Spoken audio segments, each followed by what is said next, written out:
গতকাল কলকাতাতে সাংবাদিক বন্ধুদের উপরে যে ধরনের আক্রমণ হয়েছে এই বিষয়ে সবাইকে জানানো প্রয়োজন বলে আমার মনে হয়েছে। কারণ আমি নিজেও কাল এসএসকেএম হসপিটালে লেট ইভিনিং 8টার পরে প্রায় 8:30 হবে আমি আক্রান্ত এবং আহত সাংবাদিকদের সঙ্গে ব্যক্তিগতভাবে মিট করেছি। আপনারা জানেন যে ইউনাইটেড ককরোচ মার্চ ব্যানারে একটি আন্দোলনের ঘোষণা করা হয়েছিল। Cockroach party, self declare cockroach পার্টির সদস্য দেবদীপ্য গাঙ্গুলি বিভিন্ন বামপন্থী ও অতি বামপন্থী সংগঠনের পক্ষ থেকে আমাদের পুলিশকে নির্দেশ দেওয়া ছিল যে গণতান্ত্রিক দেশ, যে কেউ তার গণতান্ত্রিক মত এবং তার অধিকার তারা প্রতিষ্ঠিত করতে পারে, কিন্তু আইন শৃঙ্খলার অবনতি না ঘটিয়ে শান্তিপূর্ণভাবে। পুলিশের পক্ষ থেকে নজরদারি রাখা হয়েছিল, ব্যবস্থাও রাখা হয়েছিল। সরকারের পক্ষ থেকে স্পষ্ট নির্দেশ ছিল কোন রকম বল প্রয়োগ বা পুলিশের দিক থেকে কিছু করা যাবে না যতক্ষণ না পর্যন্ত সমবেত আন্দোলনকারী বা মিছিলকারীরা নিয়ন্ত্রণের বাইরে না চলে যায়। আপনারা সোশ্যাল মিডিয়াতে দেখবেন এই যে সেলফ ডিক্লেয়ার ককরোচ পার্টি তারা বলেছে যে বামফ্রন্টের কিছু ছাত্র সংগঠন, ছাত্র ছিল বলে আমার জানা নেই কারণ ওদের কোনো কলেজ ইউনিভার্সিটিতে অস্তিত্ব নেই,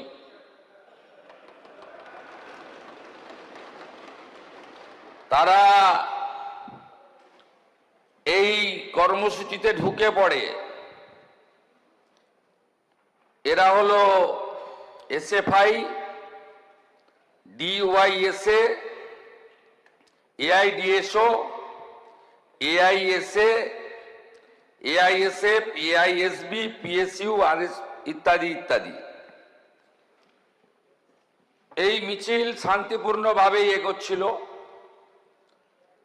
মিছিলে পুলিশের যা হিসাব ক্রাউড ছিল 9000, তার মধ্যে কলকাতা এবং পার্শ্ববর্তী এলাকা থেকে ভোটে হারারা পিছন থেকে খিদিরপুর, মেটিয়াবুরুজ, রাজাবাজার, পার্ক সার্কাস, আকরা ফটক, বেলগাছিয়া, রাজারহাট, নিউ টাউন, বাগুইহাটি এবং ইত্যাদি ইত্যাদি সাপ্লাই করেছেন। পুলিশ পুরোটাই সংযত ছিল, টিভি মিডিয়া সবাই দেখেছে। পরবর্তীকালে যখন ডোরিনা ক্রসিং এ আসে, প্রথমে জুতো এবং বোতল দিয়ে শুরু করে,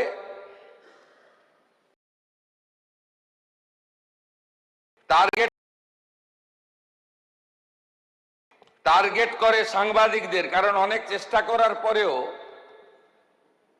পুলিশ ওদের পাতা ফাঁদে পা দেয়নি, আমাদের নির্দেশও তাই ছিল। ওরা চেয়েছিল পুলিশ লাঠি চালাক, গ্যাস ফাটাক, বল প্রয়োগ করুক এবং তারপরে নাটকটা একটু জোরদার চলুক, সে সুযোগ পুলিশ দেয়নি। আমি কলকাতা পুলিশকে এবং যারা ডিউটি দিচ্ছিলেন তাদেরকে ধন্যবাদ জানাই।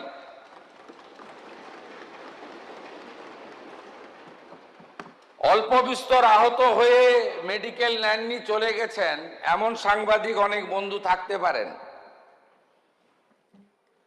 6 জন সাংবাদিক বন্ধু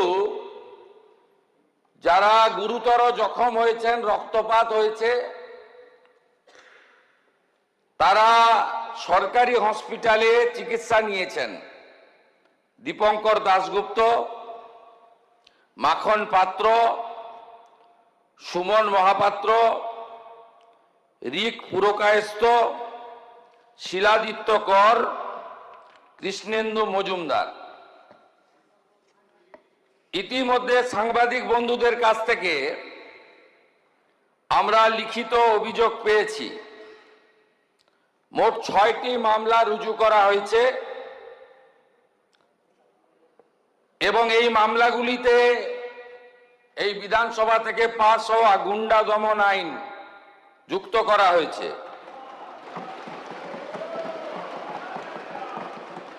1 নম্বর রেফারেন্স কেস হেয়ার স্ট্রিট থানা, মামলা নম্বর 151,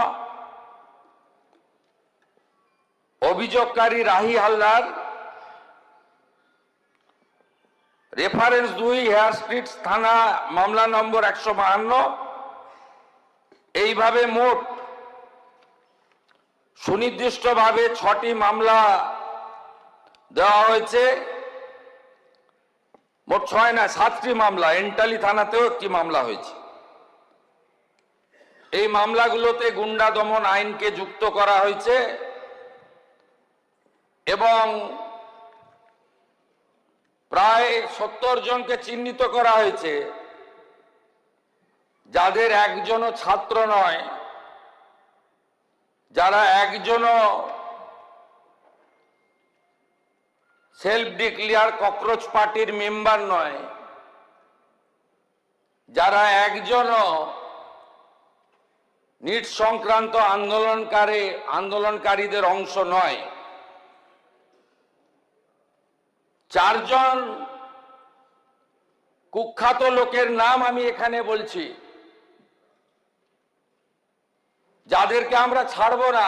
আরো বাকিগুলোর নাম তো আমি এখানে বলে সময় নষ্ট করব না। Afroz of Rajabagan, Nahid of Khidirpur, Tanvir and Nizam of Iqbalpur, Rahul Jamal of Watgunge. এই 5টা গুন্ডার নাম আমি এখানে ঘোষণা করলাম। গুন্ডা দমন আইনে এমন ব্যবস্থা নেব যাতে একদিন নয়, এই গুন্ডাদের 3 পুরুষ মনে রাখে। এই জন্যই গুন্ডা দমন আইন এনেছিলাম, এই জন্যই গুন্ডা দমন আইন রাজ্যপাল মহোদয় পাস করেছে। এর প্রয়োজনীয়তাটা কতটা ছিল বাংলার মানুষ দেখেছে। আমি সমগ্র বিধানসভার পক্ষ থেকে সাংবাদিক বন্ধুদের উপরে শারীরিক আক্রমণের নিন্দা করছি। আমি আশা করব বিধানসভা আমার সঙ্গে একমত হবেন। আমাদের শাসক বেঞ্চের চিফ হুইপ অমলান ভাদুড়ি, তিনি আমাকে একটু আগেই বলছিলেন যে লাঞ্চের ঘোষণা হলে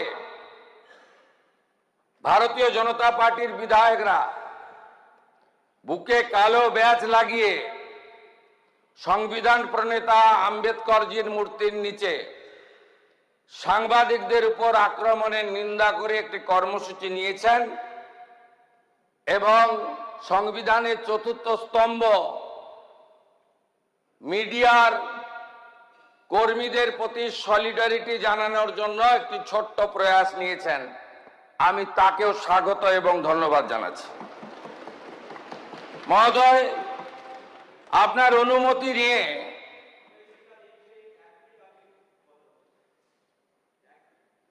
আমি বলার পরে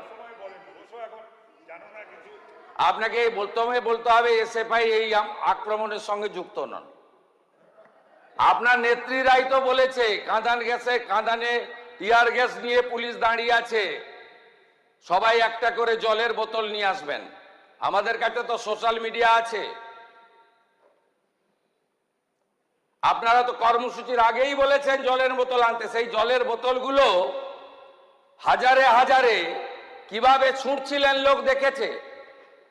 ডিম ছোড়াটা যদি বাংলার সংস্কৃতি না হয়ে থাকে, সাংবাদিকদের উপরে বোতল আর জুতো ছোড়াটাও বাংলার সংস্কৃতি হতে পারে না।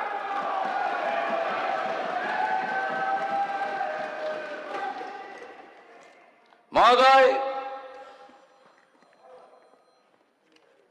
একটি বড় স্ক্যাম সামনে এসেছে, ভাইপোর সেবাশ্রয় ক্যাম্পে স্ক্যাম। ইতিমধ্যে আমাদের বিষ্ণুপুর পিএসএ